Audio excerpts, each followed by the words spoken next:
All right. Very excited. I think probably my guest today, he and I could probably talk for 12 hours straight, but we don't have 12 hours, thankfully, because we would both be very tired. My guest is Peter Joseph. You know him most probably from a few things with the word zeitgeist attached to them. Zeitgeist the movie, Zeitgeist the movement, Zeitgeist the media festival. I know him as Peter, and Peter and I had a very interesting start to our relationship. Right after my dad died, Facebook was just kind of becoming a thing, and and of course I was dealing with the whole grief thing and just completely overwhelmed by everything, and was starting to see the way people were using my dad's image online and through different things. And then somebody sent me a clip and said, have you seen this thing? It's this amazing movie and it's got your dad in it and everything. And I was like, oh, fuck. Another fucking person using my fucking dad for their fucking agenda. I just got pissed off immediately. Didn't even care. Didn't even watch it. Had no idea. And that's the headspace I was in back then. And then, of course, Paul Provenza, because Paul Provenza brings everyone into my life. I think it was Paul who brought you here. No? Actually, it was Kevin Booth. Kevin Booth, okay, well, Paul Provenza knows Kevin because they were, Bill Hicks or friends, best friends with Bill Hicks.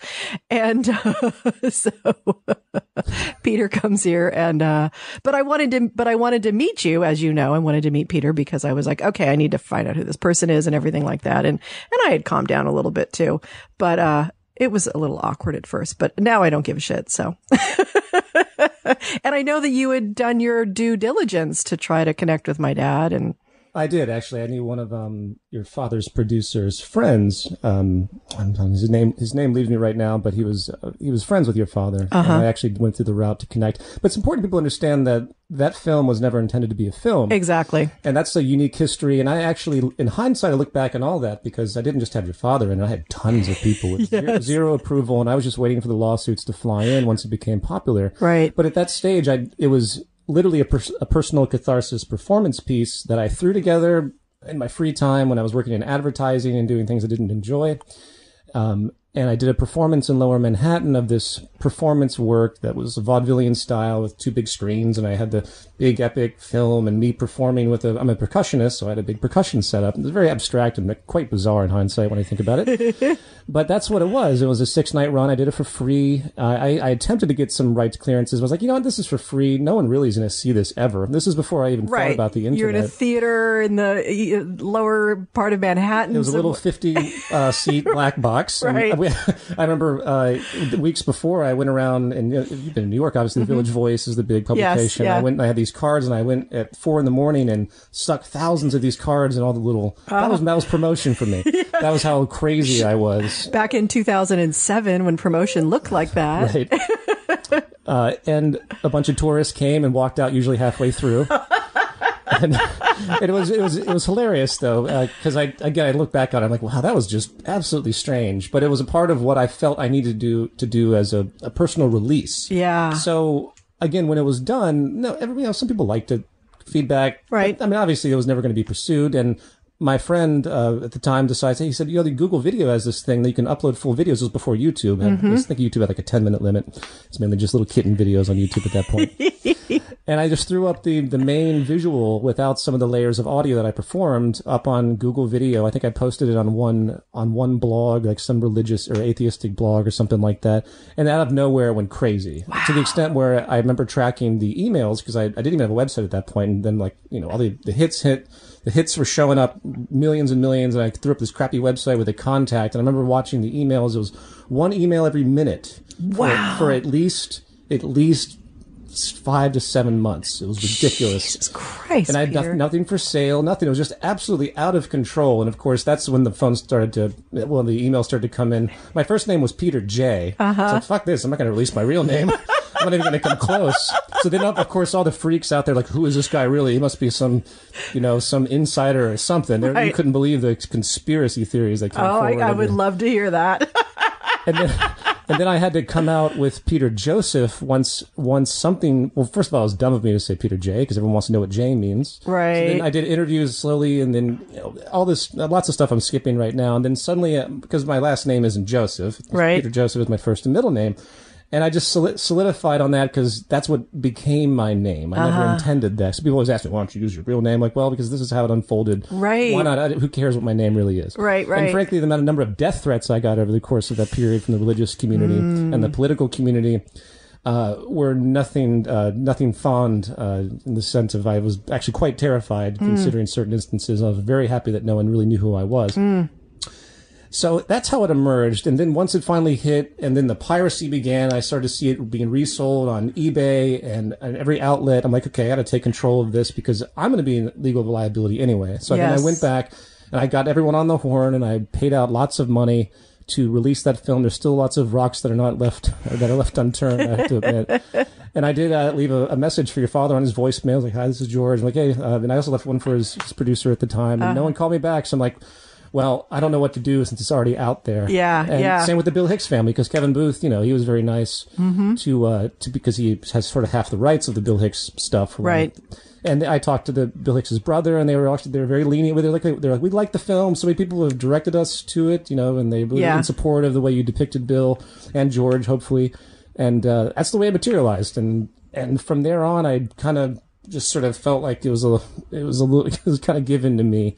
And I think the expression in and of itself is honest enough that people, when they watch these films, they don't look at it like someone's being exploited. Yeah. And I definitely understand and relate to your core objection. I know George, in all the interviews, as I've studied him greatly, he never wanted to be put into an agenda of anybody else. Exactly. And I've never tried to really depict that, but I think whatever agenda he puts out on his own, I try to feel like it's been embodied. Right. And that you were aligning with it. Yeah, absolutely. Yeah. And that's certainly how it ultimately comes across. And but wow, what's so fascinating about that is that the way it caught fire, like literally you tapped into some unfed need, so you had encapsulated some conversation that was waiting to happen in our culture, people were so hungry for it. Apparently. Yes. Yeah.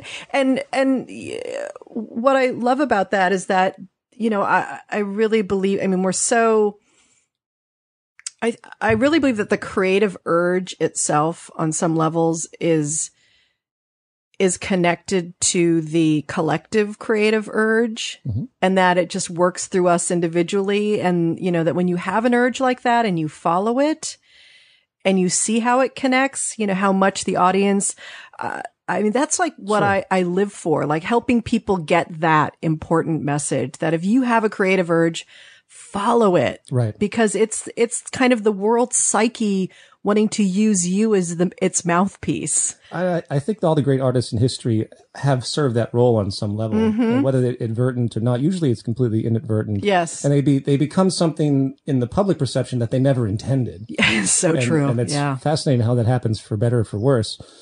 But I've always, as we talked about, before the break, the artistic interest, and I always encourage people that are interested in the arts, because at my core, I'm really just an artist and an experimenter, even though I do all sorts of intellectual things and work with sustainability stuff. And I'm really big on social redesign and actually creating relevant change in society. At my core, I'm really just toying with various ideas. And I think when you are in the communicative arts, as I am, you have to give yourself a great deal of leniency and trust yourself. Yes. And not try to have society impose on you to decide what you need to do next, which is usually what happens with most of my friends in the arts, because they're seeking money ultimately. Well, it's just such I could just run over there and kiss you right now, Peter, because this is so much what just personally inside of me, I dance with. It's kind of what my essay was about today, is like staying connected to that pure urge inside versus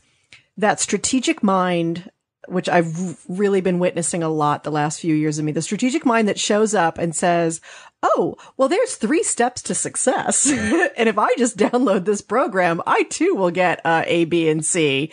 And thinking, well, it must be working for somebody out there because look at all these people who have this great success or whatever. And it's so scary to resist that strategic mind and to stay with the pure urge. Absolutely. There isn't a day that goes by and I look at, what I put together in my financial world, which is very slim pickings as I try to get another film series out. I don't question that. I say to myself, well, maybe I should be a little bit more of a dick.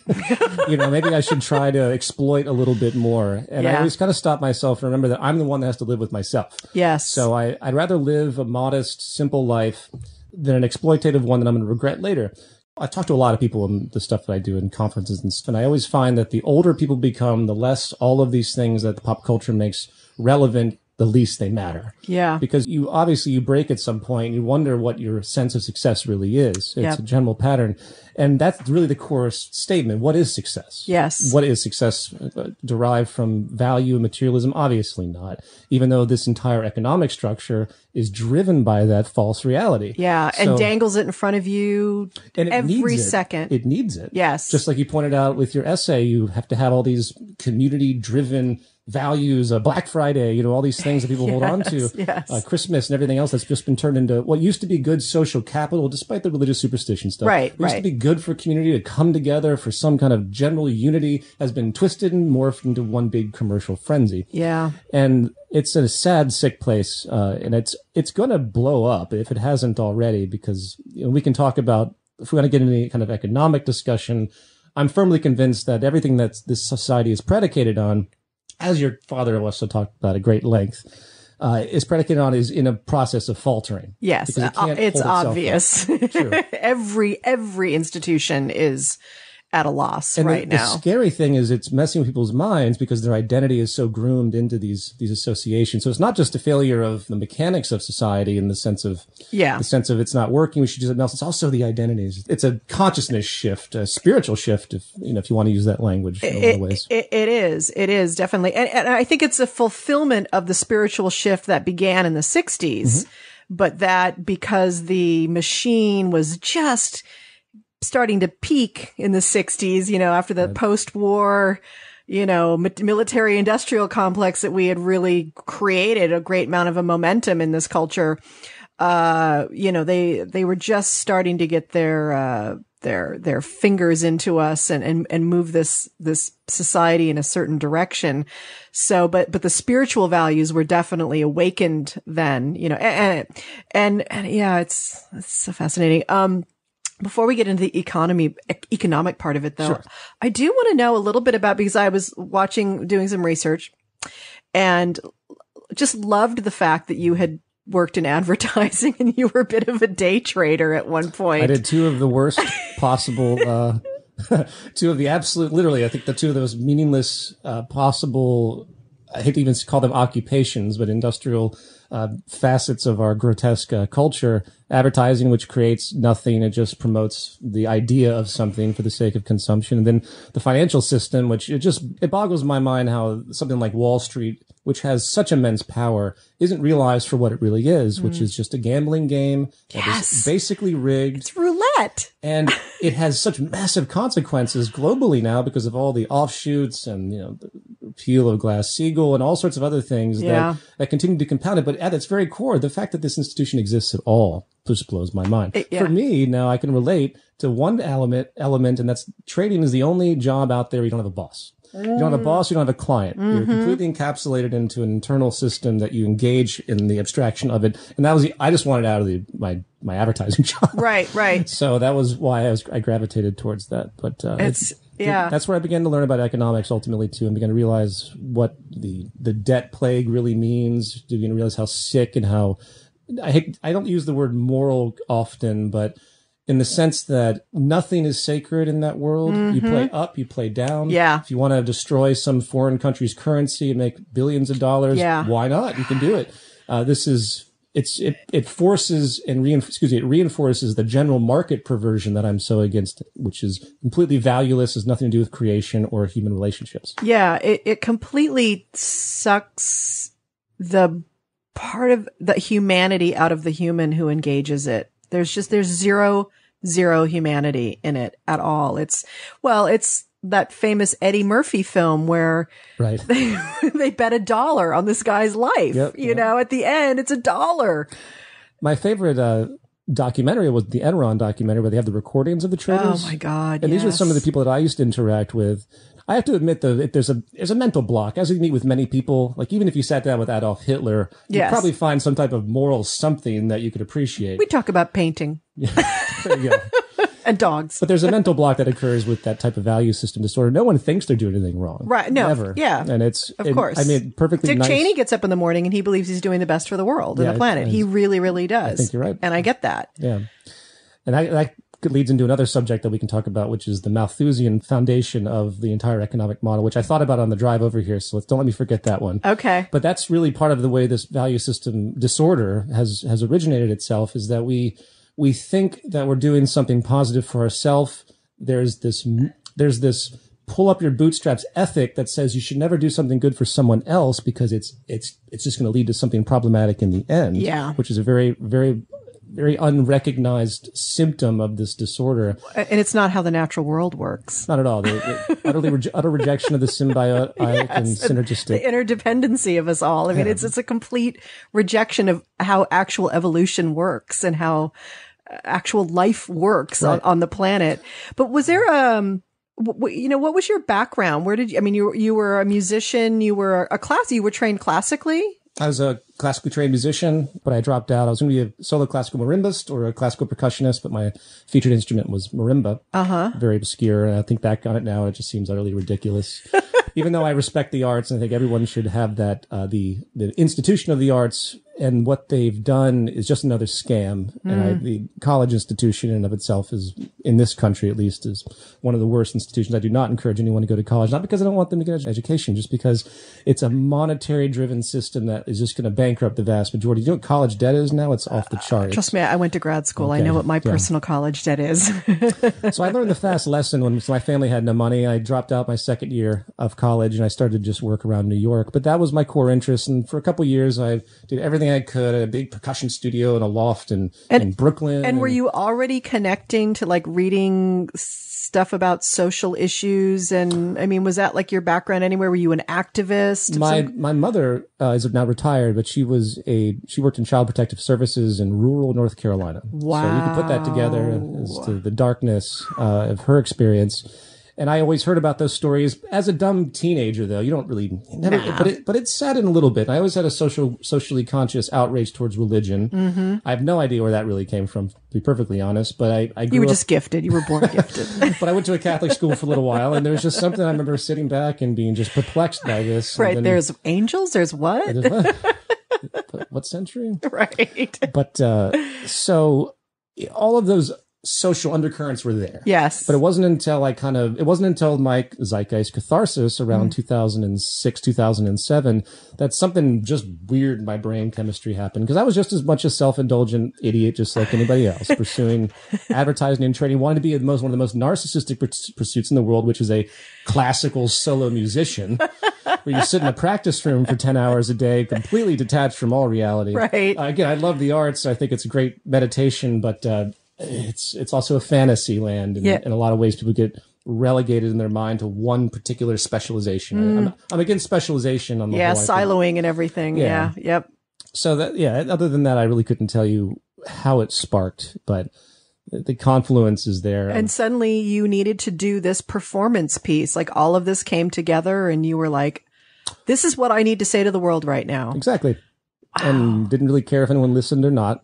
And as it turned out, they did. It's put me in a very bizarre place. And those who know me, it's funny though, because I run into old friends of mine that before I became Peter Joseph. And they're like, wait a minute, you're doing all this social stuff? You're like the most antisocial person we've ever known. Which is also very true. So it's been a very big turning point in my life. Wow. So fascinating. It just makes me smile and fascinate because I mean, all of it is, and what I find really commendable, I guess, is that you just said yes to it, all of it. You've like shown up and just gone, okay, yes. And now what? As I mentioned in that break, you get pushed. Yes. And there's two ways you can think about it. You can fight it and want to perform in some idealized world of yourself and push forward with, usually when I speak with people, they have a very hardcore success plan that's usually monetary, materially driven, or it's traditionally driven, marriage, kids, all these things that they've got in their mind. Yes, tradition. the path. And I've always been counterculture. I will give myself that. I think it came from the arts, music, and listening to people like your father. And I grew up with that sort of renegade type of world. But when I kind of realized where I was when doing advertising, all these things I didn't like, and then Zeitgeist happened, and then all these pressures came, I decided just to let myself be pushed like the tide, and to see where I ended up. Obviously, I had to keep certain fail-safes in place, but I really felt that the greatest satisfaction I'll probably end up when I get older is the fact that I felt like I did something relevant on a larger scale for society. Yeah. And I think that that's really, in a lot of ways, what we all are striving for with that sense of meaning. Because it's never going to come from just us. No. It's got to come from a relationship of some kind. Well, and the funny thing is that we're sold the package in this culture that it is just us. That, if you just, if you remain solo and it's your vision and your thing, that, you're going to get some great satisfaction out of it. And there is something about growing up in this culture, for me at least, and never feeling like there was a place for my voice. So discovering my voice was really important to me, and following that creatively has been really important to me. But that only goes so far. Right. It really, really does. And it's a relief, I think, when you hit that. I think some people think it's going to feel like a loss because you're like, oh, well, I just want to be Lady Gaga or whatever it is. But even if you see people like her and some people who are very, very successful from their art in our culture, right, most of them turn around and are just waiting to find a way to reconnect and give back and lift up the tide for everyone else. I hope so. Yeah. I certainly hope so. The phrase value system disorder is what sticks in my brain. I love that. Most of the time I walk around, and you just look around the world, and it's basically like 7 or 8 year old kids that are very confused. And I don't mean that to sound condescending, but to 7 or 8 year old kids. Insulting to 7. Don't want to insult the 7 or 8 year olds by comparing them to modern society. You do not, no. But you see my point. Yes. It's a maturity issue. I think the humanity is at this, little, maybe about right here. Yeah. At this 3-foot mark in height. Yes. And once we kind of get our grasp around this whole sustainability notion and what it means to relate to the planet and some very fundamental issues, I look forward to see what progress really means when we finally hit the kind of adolescent years of our maturity. Yeah. And I see us more maybe as adolescents. Like we're just kind of all wanting to just follow our narcissistic urges. Although, kids want to do that too, but mixed metaphors. But yeah, I don't know. Yeah. Well, we could debate about that later. Let's just debate about that the whole time. There's just so many ways we can jump into all of this. It's just some of the languaging you use is just really very fascinating to me, and I think is very cool. One thing I was writing earlier was I always come up with funny names of things, and I've decided I'm going to call America Capitaltania. It's kind of like that Groucho Marx, what was the name of that fake country that he lived in? Something Tania. Oh, I remember that, yeah. Yeah. Anyway, it just reminded me of that. That here we are in Capitaltania, and if you're not part of the capitalist system, you're basically fucked. You don't get to participate. Yeah, Detroit just went bankrupt. I just got my New York Times news alert on that. There's capitalism at work for you. There it is. And the foundation of this country's last 100 years, the automobile. The market system is predicated on the idea that failure must occur, and it's a natural consequence, right? But yet, market discipline, they would call it, only applies to the poor. Whether if the or impoverished states or the impoverished countries. Yeah. The United States has with the worst books than Enron. The United States should have failed 1,000 times over. We just keep pushing the debts. Why? Because it has certain fail safes, the US dollar and its power, but it's completely artificially propped. And it's going to be really interesting to me to see when this final dip actually occurs. Yeah. Yeah. So market discipline is only for the poor. And that also goes to big business simultaneously. Yep. So they bail out the rich and, give the poor the loans and everything else. Let the World Bank go to the third world. But it can't be held up much longer. I think this Detroit issue is fascinating. And then you look at the books of California itself as a state. It's been underwater for God knows how long. No matter how much Jerry Brown's trying to take the bucket and push the water out of the boat as fast as he can. The only solution, and I'll say this to your audience so they don't bang their heads too much about this issue, is complete and utter debt jubilee. You have to forgive debt globally. Yeah, completely. It's one big self-generating plague. And while we're at it, let's just get rid of the money. I think that would be great too. It's really not needed anymore. I know. You know, I guess it was you who was talking to Jenk about this, about that if you eliminated money from everything would still happen. There'd still be food. We'd still be able to, we'd still be able to interchange services and goods. We don't actually need money to do that, people. There's a term called post-scarcity, which is kind of abused these days, but post-scarcity in more fundamental sense over the course of the past 100 years is rapidly accelerating. If you talk to, any technicians that are dealing with technology, information technology, it's a huge exponential growth curve on all walks, from automation of labor to production of food to these new incredibly lightweight prefabrication of homes that can literally be built and constructed on site. 2,000 square foot homes, very, very light, very, very fast in one day. There's revolutionary technologies that would cover basically every element of infrastructure that could be done if we apply this technology liberally, with no need for this sort of exchange system and this assumption of scarcity. Yep. You could go back to early Native American pre-colonial period, and they lived basically in the same type of world, but in a very minimalistic way. And very small populations, things like that. And they were naturally in harmony with the world because of the restrictions that were inherent. And we often look down our noses at that and look at how unprogressive that is. But that actually is the embodiment of what our society, even in the most modern, sophisticated form, really should be. Yeah. So there's two elements at play. There's the maturity of a society, which needs to recognize that there are limits, that we can't have this distortion. Endless growth. Yeah. Endless growth is cancer, as Rick Overton loves to say. Exactly. Whether it's the debt system or whether it's our materialistic neuroses. Yes. Which is, of course, this driving value system disorder. Everyone thinks that they're going to have more and more or need more and more. And that's a big argument I have with a lot of market economists. They say, people are just irrational. They want more and more. And that's the end of it. Well, if that's the case, then we might as well just die now, because we can't, are we really that dumb? Are we literally retarded as a species to think that? And the answer is no, because there are numerous historical examples that show people living in harmony. This is a materialistic advent that we've concocted in this culture, which serves the upper interest because it used to keep more and more growth. And boom.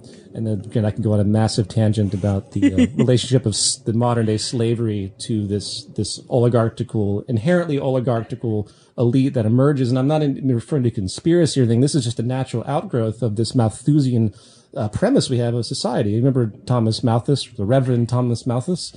He said that there's no way humanity can ever keep progressing, because the more population grows, the more they will continue to produce because of resources. And therefore, it's a self-feeding cycle. So the more we can feed people, the more they will multiply. And therefore, it's right. But that's actually completely dead wrong. Because if you look at the third world, which has very limited resources, they produce much faster. Yeah. It's an educational and economic, psychologically driven economic problem that causes that. But what that's done is it's permeated everything. I'm sorry about this little side tangent, but it's really important to me to state this because there's so much confusion on this level.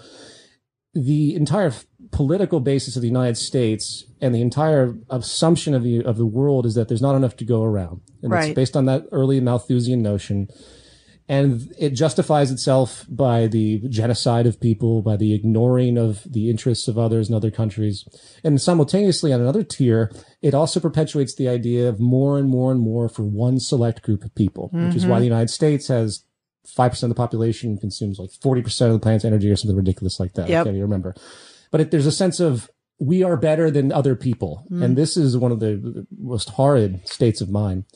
You have to shake that as a point of maturity. And if you do that, then realize you have a post-scarcity world, meaning that you can provide right now in abundance for all the world's people, twice the world's population statistically, and everyone have a higher standard of living than most people have today. We're talking 99% of the most people. This is incredibly feasible. People can just get that under your belt. That's why the Zeitgeist movement and all of my current work and lectures, that's all I talk about. Right. It's called ephemeralization. That was the coined word by Buckminster Fuller. Yeah. It has to do with more with less. And the most powerful trend that we have in the modern world is, look at this computer right there, is more powerful than the biggest 400-ton, $7 million computers of the 1940s. Oh, this thing, my iPhone's got more computer power than the space thing that went up to the moon. Exactly. I love that. And that stretches across the board to almost every discipline. Yep. And the real sickness to me is that we're not even pursuing it. So that the intention of society is to not even go forward with post-scarcity. We're not even trying. Why? Because money needs scarcity. Yep. And it's a clash. Yep. So scarcity rules. Well, yeah. And, and that's the thing. I've been reading a lot of Wendell Berry lately, and, he's a farmer, and he talks about how terrifying it is just about, and it's so interesting because you talk a lot about technology and what we can do with it. And it's like, it's an understanding then of like using technology for good. But the one thing that's happened in our culture, and especially the last 100 years, is that the people who fund the technology and who decide, we'll just say like the nuclear bomb. Let's split the atom. Here's a discovery or something that happened that they've figured out how to do that completely changed the direction of the planet and was a huge ethical thing. We did not get to vote on it as a planet.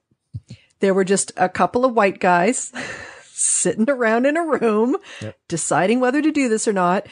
And then the impact of that kind of stuff, the impact of even just sequencing the DNA or just all the major things we're doing, no one's thinking about like how this could roll out in 5, 10, 50, 100, 500 years, and the consequences, the damage that it can cause, and look at our fucking planet, the damage we've caused this planet, and it's so frightening that we've become so plugged into all of this stuff on some level and become now dependent on it, not just even from like a materialistic way, but almost like a visceral way in some way. And that we just, whenever the new thing comes out or whenever they do the next big thing, we all just go, well, yes, that'll be fine. That'll be okay. And that scares me, that kind of blind progression like that. I agree. It's misguided. Yes, completely. I think what you touched upon in the beginning of that point, I think is great to restate. One of my most dominant influences, apart from your father in many ways, is Carl Sagan. Mm-hmm. And Carl Sagan, in fact, you remember Culture in Decline, my show. My joking pitch when I tell people about it, it's Carl Sagan meets George Carlin. Because Carl Sagan, he did this wonderful little writing thing where he's like, maybe there is a God. He's given us a choice. On one side, he's given us this amazing technology that can solve problems, that can create what he implied, basically a post-scarcity reality. Or we could use it completely to destroy ourselves and to use it for means that have no social betterment whatsoever. Right. And and Buckminster Fuller took the same route. He said, there's livingry and there's weaponry. And he differentiated between the two. And right now it's all still basically going to weaponry. It is. Yes. In intention too, if you're in a marketing mindset, you're trying to get in there and sell shit and use all these new gadgets and psychology to get more stuff for you. Well, and the corporations have completely taken over the R&D in universities. They're using our greatest minds in order to weaponize product. Sure. It's terrifying. It's completely misguided. And that goes back to a lot of the things that I try to talk about when I give lectures and the like, is that what if we just shifted all of this energy into life support? Yeah. What if we did that? We could solve so many problems. It would be outrageous. And that's the great realization, I think, at this point. So my belief is that it's going to have to get really ugly and bad and worse for enough people to wake up and have their own awakening and say, wow, there's got to be a better way to do this. Like, yeah, and there is a lot of waking up going on, and there has been for the last 50 years on the fringes of the culture. But we are all so plugged into, I need my car to get around. I have to go to the gas station to do that. Okay, these days, don't always have to do that now. I can plug it into the house, which means I need to be on the grid. But if I don't, then I can do solar power. But in order to have solar power, I've got to have $25,000 to, all of that. Yeah. We're so plugged into the system. And it's like, I want to learn to unplug from the system, but it seems so daunting. And so I think, if it seems daunting to me, I'm a person who's pretty intelligent, has, decent resources in my life. I'm not the richest, certainly not the richest person in the world. I mean, I'm surviving, but, and I don't have a corporate job. I'm not, attached to the culture in that way. But I think it's got to feel so daunting for 95% of the people out there. It's very frustrating. Because again, in my circles, I run into people of modest means that are trying their best to get off the grid, trying to disconnect and try to be sustainable on their own right. It's so difficult to be sustainable in separation from the society. It goes back to that synergy issue. I think there will be finally, even though it's at a slow pace crawl, I think eventually you will see a decoupling from grid structures. Yeah. Houses will finally be built with the photovoltaics and the heat pumps and whatever the environment can allow to be completely off the grid. I think that's a natural occurrence, just like the electric car will eventually happen. Yep. But the rate of change, of course, is so slow because of the step-by-step profitability mechanisms that want to assure that these big corporations don't lose too much. So you don't move fast enough, which is terrifying. Right, because these huge, slow institutions that want to protect their gas car. And I think that the conundrum is that at what point do you sacrifice certain lifestyle conveniences for the sake of principle? Yeah. And I think that's the ultimate issue. And I'm guilty of that as anyone else. I do my best not to own very much. I like to be free of ownership. Mm-hmm. I only own a car. It's the only thing I own, apart from some musical instruments. But I rent everything. I try to be as mobile as possible. I think that speaking of new patterns, a new pattern that's emerging will be people are going to start moving around. We have Airbnbs. We have all these things. We have the zip car. I think this sharing society. Yes. And this is, I think, is a great stepping stone towards a transition to a new worldview and a new economic structure. Once people lose that sense of materialism and they actually want to be free, they realize the freedom of not owning a bunch of stuff, which is what I try to explain to people. Then they'll start to shift.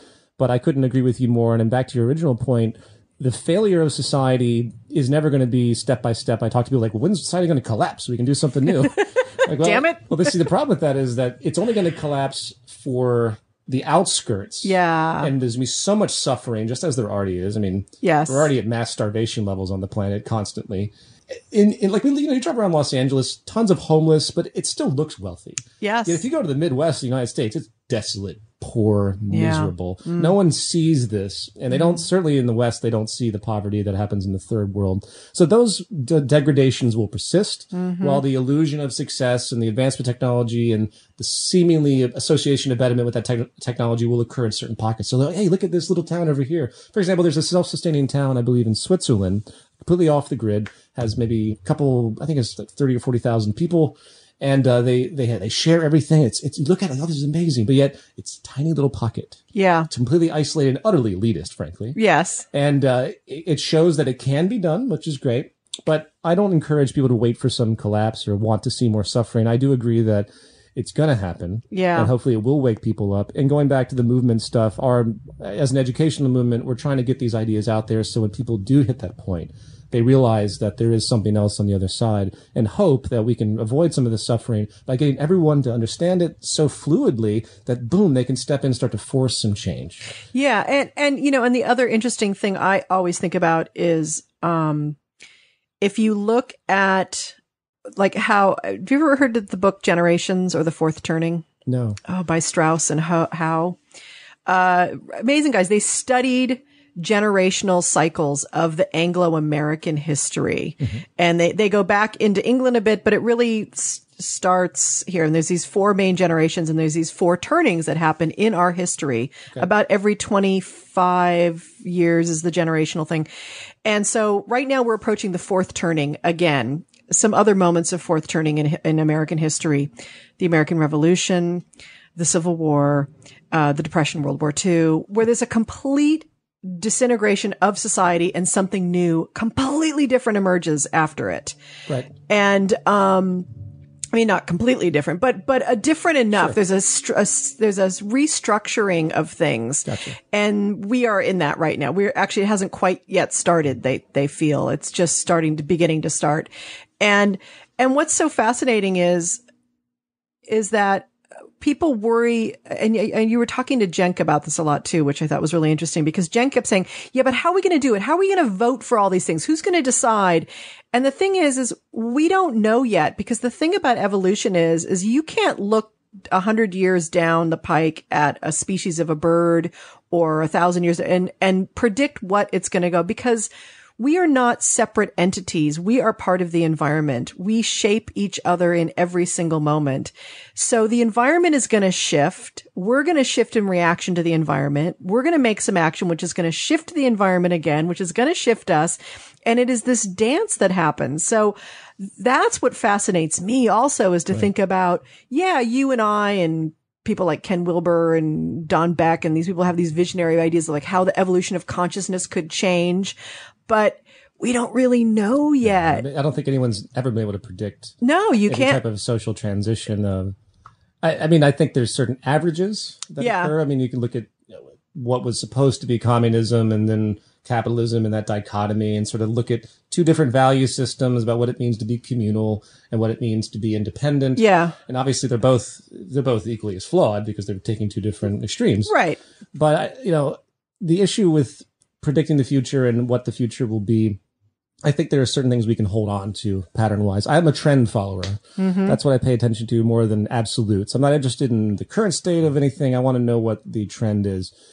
And I think if people pay attention to that, and I'm in the middle of writing actually a big document on this subject for post-scarcity, I think once people can understand that there are certain patterns that have been around for a very long time that are going to persist regardless of what we think should happen or shouldn't happen, we can start to hold on to these things. And I think the political system, going back to your point about with my conversation with the Young Turks, they want to fit that into the old paradigm. Exactly. Obviously. Yeah. And that's not the way it's going to be. And I could go on a long tangent about what decision making in a real society, I say real society in gesture, but a society that's actually trying to work in a holistic sense. There's only one society as a global society. And until the world actually thinks that way, it's not a society. Absolutely. It's an anti-society. No matter how much a few of us are around who can think in that way. Right. But yeah.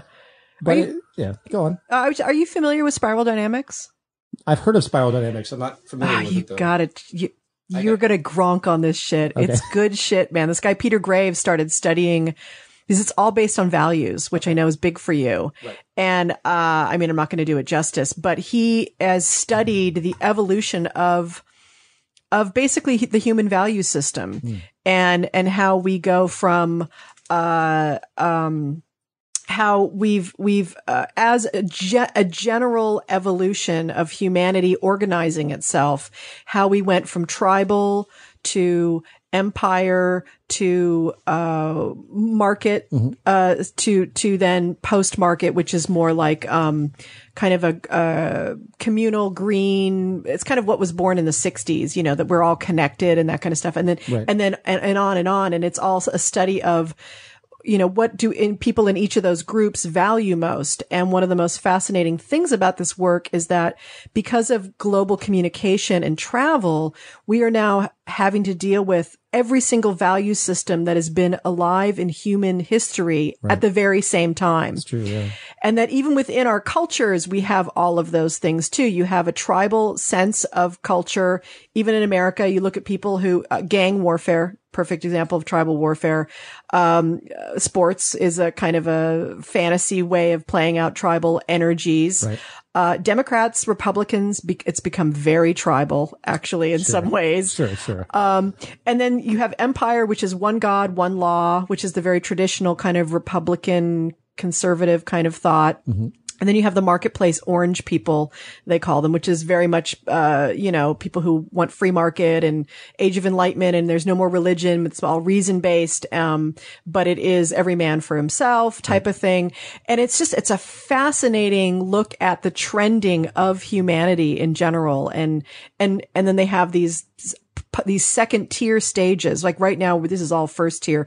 And the thing about being in the first tier and being one of these value systems is that you don't recognize the validity of any other value system. That's certainly a trend. Right? And you only see yours. Whereas there are these second tier value systems where people can see the value of every single one of these aspects because they hold something important for humanity. Right. They hold something like the trends that you're talking about. There's something important about law and order in some ways, that when you hit the red light, you need people to be stopping because the green light, people are coming through the green light. Right. The lines on the road, you need to stay on the right sides of the lines of the road, know. Right. Anarchy doesn't work with things like that.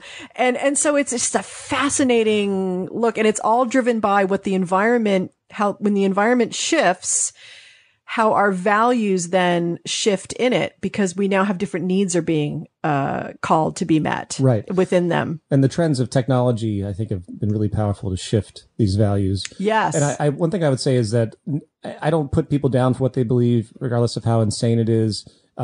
In the sense that I know that it's all true in some sense, from some perspective and some angle. Right. So it's a I use the word truncated. Even the most deeply religious and closed off mindset that really believes in Old Testament stuff, and that's the end of it, their frame of reference is truncated to the period of time that text was created and the worldview that people had at that point in time. Yes. So I think it's good to be fair in that, but that sounds like a fascinating book. Yeah, I would love to turn you on to that and then talk about it with you. Right. Well, I've made a comment to many people about, technology and our values, to the effect that if you went back a couple hundred years without electricity and you took the lifestyle that people had and you superimposed our technology today without the value shift, in other words, without the need for lots of light, no one would have to work.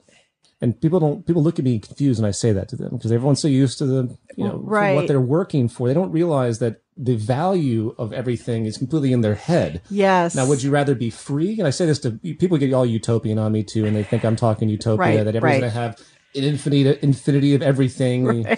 Pop out a planet if you want your own planet. And of course, that's crazy. And the distortion is that people just don't see that what they think they deserve is completely in their mind. Yeah. And it's all socially related too. I talk about a lot, and if you've seen The Culture in Declines, this imbalance we have that's called psychosocial. It's a psychosocial phenomenon that people relate their value to each other based on a material status in comparison. Yes. And it generates legitimate mental neuroses and pain. Yes. And so it's not even directly material.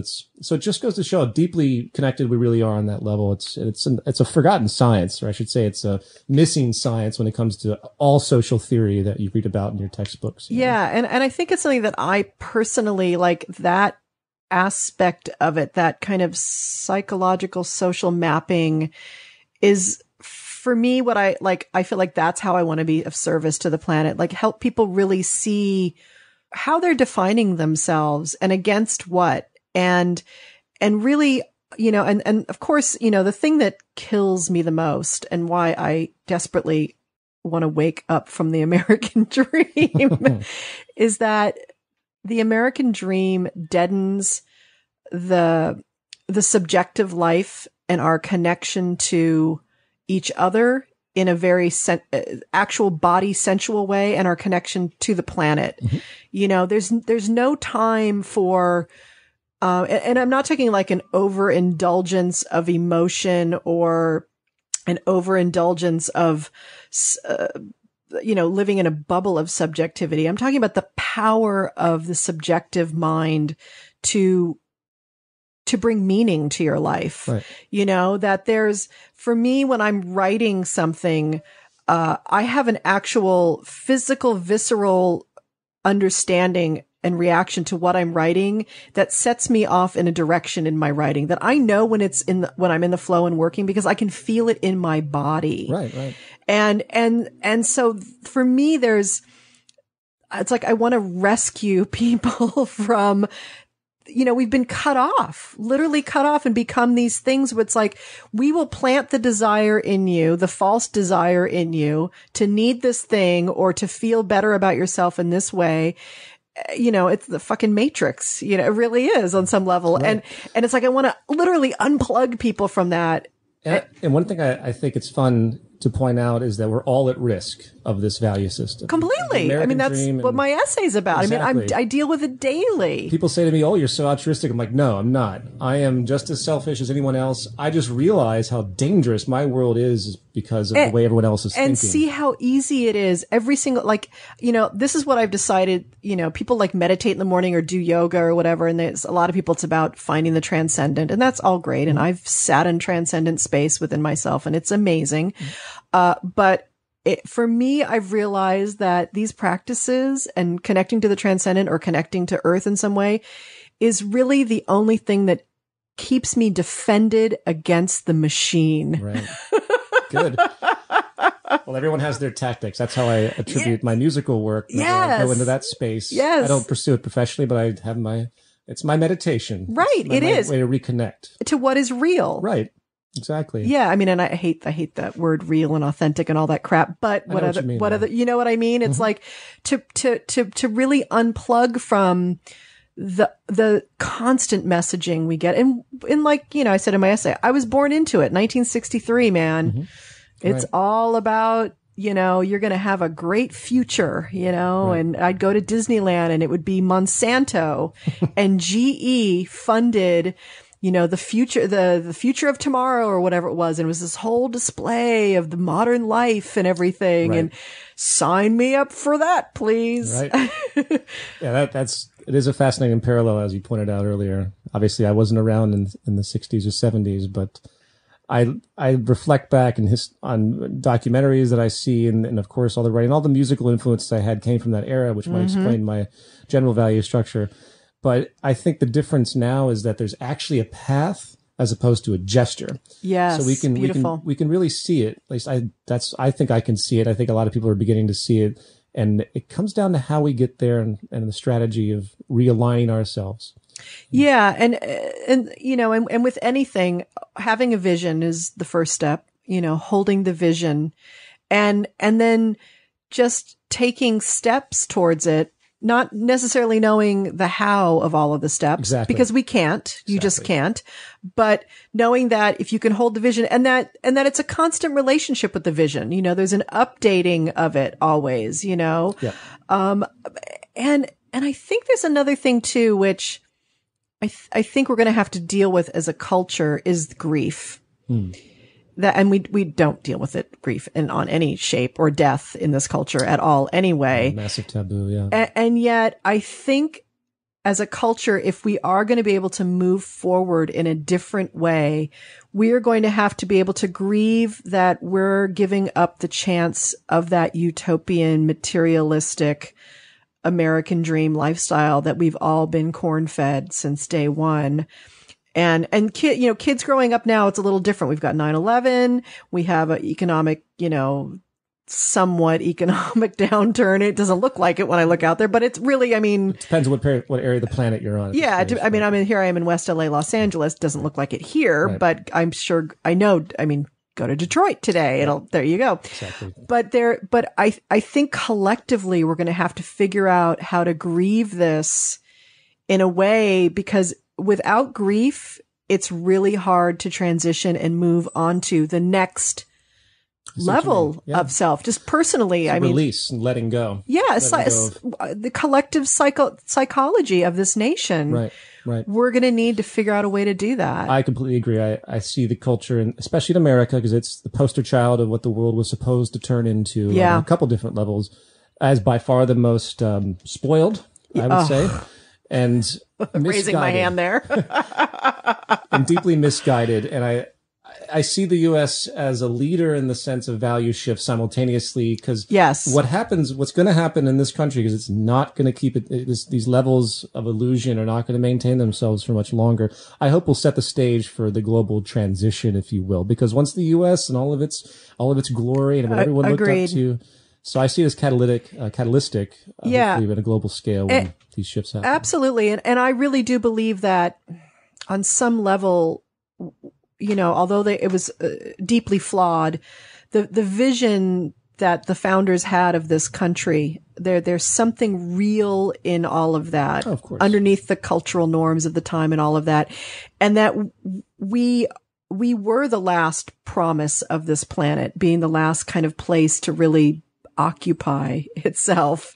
And that, wouldn't that be an incredible role to play, that instead of selling fucking Coca-Cola and McDonald's to the rest of this planet, to include everything that we've learned about each other on the planet and be leaders for that. That's my kind of utopian gesture, towards it all. I don't know if it's real or not, but the innovation and the individualism, using the best part of that. Sure. To move forward through all of this is essential. I agree. I'm not really nation centric clear, but I know what you're saying. You know what I'm Wouldn't saying. it be nice? I think probably another country's going to beat us to it initially. And when I say the symbology of the U.S. and its downturn, and when I just describe the importance of that, I mean it from the standpoint that it might not be the first to do it. It might not be the leader. Yeah. But once it does fall, right, it's the final awakening, as you so gesture. Yeah. And then the rest of the world that's been pining for this ideal, and they can't quite understand it. They don't understand why the U.S. has not failed yet, or why it has so much money, or why everyone seems to be, even though we're probably one of the most mentally unhealthy countries on the planet. Yes. That will be the final nail in the coffin of this weird experiment, which again had tons of positivity to it, but it's been everything's natural. Everything has a course of action. Yeah. So I think what we've learned from this experiment hopefully will carry forward. I hope so. Yeah. You know what was the most frightening thing I read this week is that China is moving. I can't even imagine the number it was. I think it was 300 million people out of rural China and building these instant cities for them and moving them into these cities to modernize China because they want to keep their economic progress moving. So they need to create capitalists and consumers of all these people. Gotcha. Yeah. And they are literally moving hundreds of millions of people who have had agrarian connection in life and sustained life, not, great quality in a lot of other ways, but a basic, simple life into these concrete, man-made instant cities, hoping industrialized cities, right? Oh my God. Especially when not to interrupt you, but when China China I look at as the peak of what a market-based industrialized system is. Because in the market economy, since it's state driven. Yes. They don't allow regulation of themselves. Right. Which is why they have huge cancer pockets. Horrible pollution. The last thing that China or most of these countries should ever do, considering their limitations, is to try and industrialize at this point. Yes. Because they're not going to do it right. No. And we can barely hold up. You see how much power we have to yield to get basic efficiency reforms in the U.S. It feels like an act of insanity. That's crazy. It's a collective insanity going on. Yeah, it's nuts. I remember just reading a while back, this old data, but everyone had bicycles in China, and it's still very common. But they're like, no, we have to get more cars so we can fuel our economy. Again, it's insane. It's like, no, but trust us, we're just realizing here, not a good idea. Yeah, exactly, not a good idea. Oh, yeah. Although, and you look at the Chinese, though, I mean, these are people that had, writing and, I mean, way early, the earliest civilization of so many amazing innovations and thought and philosophy that's amazing. So maybe they will go through the cycle faster in some way, and they might be the innovators of technology and sustainability that we can't be because of their state driven. I don't know. Good question. I think Japan's probably way ahead, apart from their little disaster recently. But when it comes to what they're trying to do, it's not really their fault. Yeah. But that's another conversation. Yeah. But I think there's certain pockets that you kind of don't hear about that are modernizing in a very sustainable way. Yes. And they're doing things the right way, even though they're elitist and they're detached. And Northern Europe, expensive. too, also doing amazing things. Yeah, absolutely. Yeah. So it's good. It's hope. It's good to see there that. is. Humans are trying to work this shit out. Right. We are. We really are. We are a work this shit out species. That's right. We're on pace. Let's be positive. If anything else, we're trying to work this shit out, people. We really, really are. Oh my God, it's so overwhelming. Sometimes I just literally want to go build a tree house. Believe me, I tear it all down, go live in the middle of nowhere, just be happy with some fruit. Yeah. Oh, it just sounds so relaxing, doesn't it? Doesn't it? Just to revert. Yeah. And I'm serious. I'm pretty sure that in the next 10 years, I will be building some sort of a sustainable commune. And, of course, my vision is, you gotta have like all different decades of people, all different, families, singles, whatever, artists, engineers, whatever you want. But we gotta have some 20 somethings on the land who are willing to, go out in the fields. And because I won't be able to, I'll be 60 by then. I'll be able to do a little bit. I can pick fruit. But I do want someone to help me grow my food and put a diaper on me when I can't. I'm sure you will find a success with that. Because all the good work because my IRA is not looking good, Peter. I bought into that for about 10 years. Right. Got some money going. I bought Apple at $22. Okay. Okay. So that was like that and buying my house are the only financial things I have connected really to the whole system. Right. Did good on both those things. Need to unplug at some point at the right point before it all comes crashing down. I just love your brain. I'm amazed at how much you have taken in.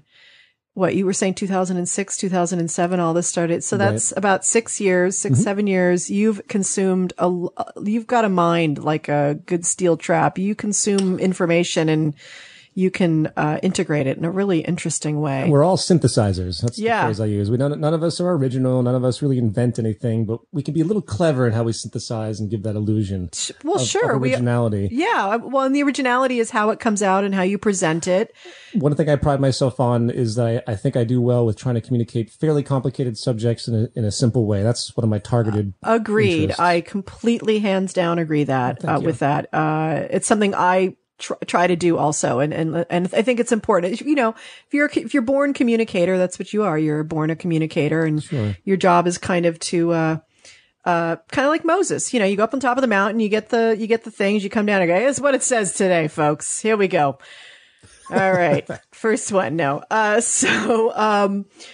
Do you have any interest, we're almost done here, but do you have any interest in trying to create your own model version of this? Some hands-on, how do we do this? Well, that's pretty much what I, and along with a number of other people across the world, think about on a daily basis with respect to the movement. Yeah. So anyone listening, you know, can go to the zeitgeistmovement.com and get a very clear sense of what we're advocating, which is extremely simple.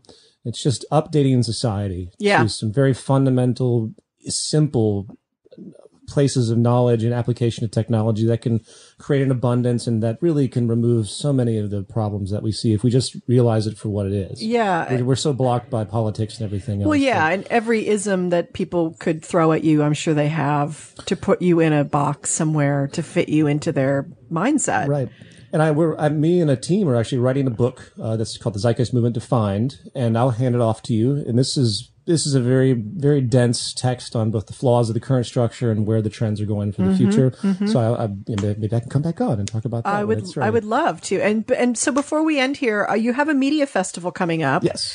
What's the date on that? August 4th. August 4th. And it's here in Los Angeles and it's global. It's here and everywhere. There are sympathetic mirrors, we call them, that we do these events. There's 2 event days that the movement does. This one's less intellectual. It's an arts celebration festival. We have our really intense intellectual day in March, but you don't want to be so oppressive all the time with data because it gets overbearing. Sometimes you just got to move your body. Exactly. With some music. And going back to the 60s, this is sort of an idea based on that gesture and getting people inspired to see change. And all the bands and acts that are performing on August 4th at Avalon in Hollywood all have great commitment. Our good friend Rick Overton will be there, of course. He always does a good set for us. Yeah. So it's Socially Conscious Arts Festival. I encourage everyone to come down. It's an 8-hour event, completely nonprofit. It's only $30 to get in.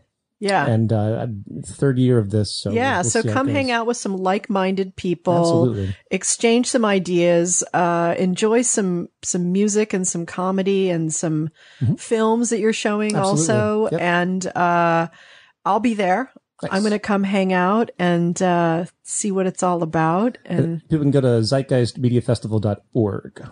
.org, people. Yep. You get that, the .org part.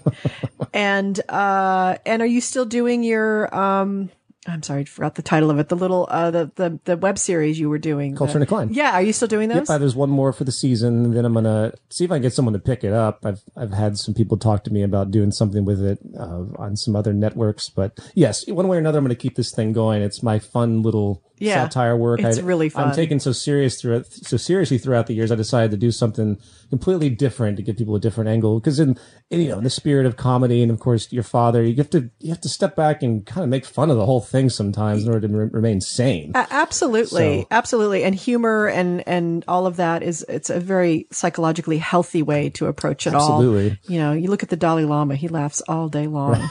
That's right. And he's seen all sorts of suffering. including in himself. But all that is available for free online at cultureanddecline.com. So wonderful. Well, thank you so much. And we will do this again, and must get a hold of Spiral Dynamics and check that out. I will, definitely. I'm sure you're familiar with Ken Wilber too, and his whole integral theory and stuff. So he talks, some of his stuff's about that too. Okay. But everyone come see me also this weekend. I'm going to be Saturday at the Sheraton LAX Gateway, something or other, hotel, doing Kyle Cease's Escape from Mediocrity event. I'll be speaking on Saturday at 11 a.m. Only 45 minutes. I'm going to talk for about 20 minutes, talk a little bit about all this stuff I talk about here, but a little more, it's going to be skewed a little bit more about kind of connecting to your own voice and your own authenticity, staying in the flow. But I'll certainly be talking about what keeps us out of the flow being the culture and the voices in your head. And then I'm going to do an amazing visualization experiential exercise. So come on down for that. And Kyle's great. He's got lots of great speakers, and Dick Gregory's speaking on Sunday, and it's just a cool event. So if you want to escape from mediocrity, come see me on Saturday. And, I will be back here next week. I think we're probably going to do an octagon table discussion. Don't know yet, because that's the way I'm rolling these days. I really don't know what's going on much of the time. Oh, well, that's the way life is. So hold on. So Logan has left. So I'm going to lean over here and up my music thing. He's already got it all set. He's such a great, we are going to end with Katie Goodman. Where is it? Oh God, hello. Really, isn't this a wonderful part of the podcast when I do this? Okay, I think it's there. We're going to end with Katie Goodman. I didn't fuck it up, because we know that's our favorite Katie Goodman song. And I hope that's what this is. If it isn't, fuck it. It's Katie Goodman anyway, who's fabulous and we love. So enjoy. Have a great week. Please go to my website, kellycarlin.com/waking. Push the PayPal button, support us in our work that we do here.